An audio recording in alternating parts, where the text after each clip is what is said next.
खुल के इश्क धड़के तो मजा है, होठों से पढ़ ले वो जो होठों पे लिखा है।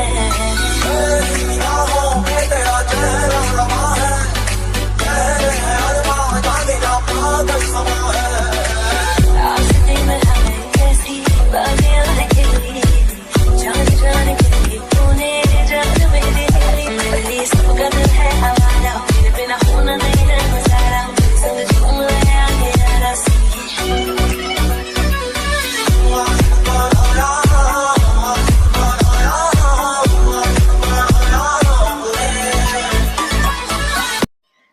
दोस्तों, आज मैं आप लोगों के लिए एक न्यू अनसॉल्व्ड स्टोरी लेकर आई हूँ।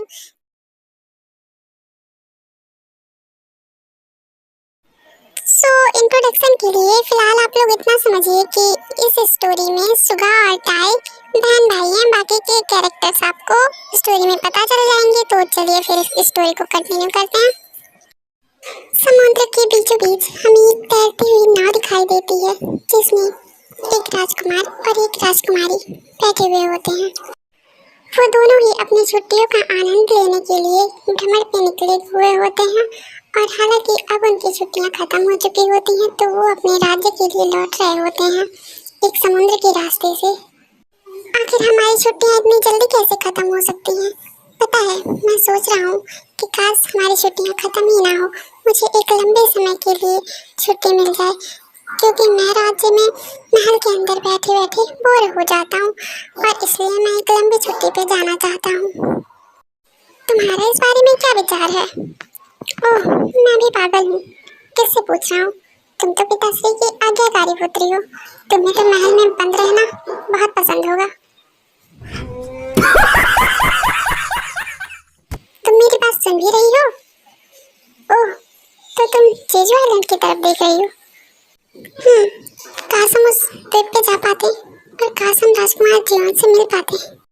हाँ, उनके बारे में तो मैंने भी सुना है, और हाल ही में उनका राज्याभिषेक हुआ है, और अब वो राजकुमार नहीं बल्कि जेजू आइलैंड के राजा बन चुके हैं।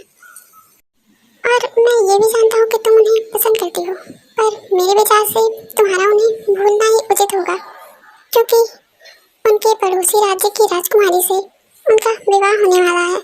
मैंने सुना है कहीं। अपना मुंह बंद रखो, जब भी मुंह खोलते हो कुछ अनुचित ही बोलते हो।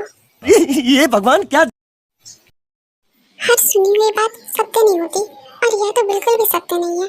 हो सकता हो किसी ने अफवाह फैलाई हो। हो सकता हो या अफवाह हो, पर मैं तो बस यह चाह रहा था कि तुम्हारे साथ कुछ भी अनुचित ना हो, क्योंकि अगर ऐसा हुआ तो पिताश्री मुझे राजा नहीं बनने देंगे। उन्हें लगेगा कि मैं बहुत ही लापरवाह इंसान हूँ। इसलिए मैं नहीं चाहता कि पिताश्री को ऐसा लगे कि जो इंसान अपनी बहन की रक्षा नहीं कर सकता वो प्रजा की क्या ही करेगा।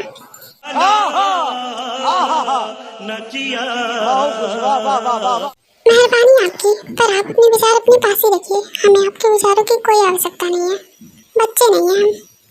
सफर के दौरान वो दोनों ऐसे ही बातें कर रहे थे कि तभी अचानक समुद्र में एक बड़ी सी तूफानी लहर उठती है, जिसकी वजह से पूरे समुद्र में एकदम तूफान आ जाता है। तूफान की वजह से सब कुछ तहस नहस हो जाता है, नाव भी डूबने लगती है, जिसकी वजह से वो दोनों भी पानी के अंदर गिर जाते हैं। और कुछ टाइम बाद उसके बाद दिखाया जाता है कि वो दोनों बह करके जेजू आइलैंड के किनारे पर पहुंच जाते हैं। और कुछ टाइम बाद जब उन्हें होश आता है, ये तो जेजू आइलैंड है, इसका मतलब हम जेजू आइलैंड पे हैं। बहन टाइनी, टाइनी उठो, लगता है हमारी इच्छा भगवान ने कुछ ज्यादा ही जल्दी पूरी कर दी। हम अभी जेजू आइलैंड पे हैं, पता है क्या? जेजू आइलैंड मतलब हम उस द्वीप पे हैं जहाँ राजकुमार जीवन रहते हैं। वैसे ये कितना अच्छा है ना, हमने बस सोचा ही था कि हमारी इच्छाएं पूरी भी हो गई।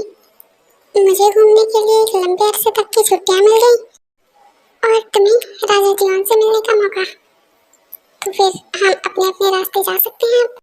परंतु याद रखना, हम पूरे 21 दिन बाद इसी जगह पे मिलेंगे, क्योंकि हमें अपने राज्य वापस भी तो चलना होगा। हम याद रखेंगे। तो ठीक है, फिर अब हम चलते हैं। और फिर यहीं से वो दोनों अपने अपने रास्ते पे जाने लगते हैं। सुनो, क्या हुआ? देखो, तुम एक राजकुमारी हो, परंतु फिर भी अपना ख्याल रखना, और अगर कोई भी समस्या हो तो इतना याद रखना, मैं भी इसी आइलैंड पे हूँ। अच्छा, तो हमारे भाई जी को हमारी चिंता हो रही है क्या? बिल्कुल नहीं, कुछ भी मत सोचो।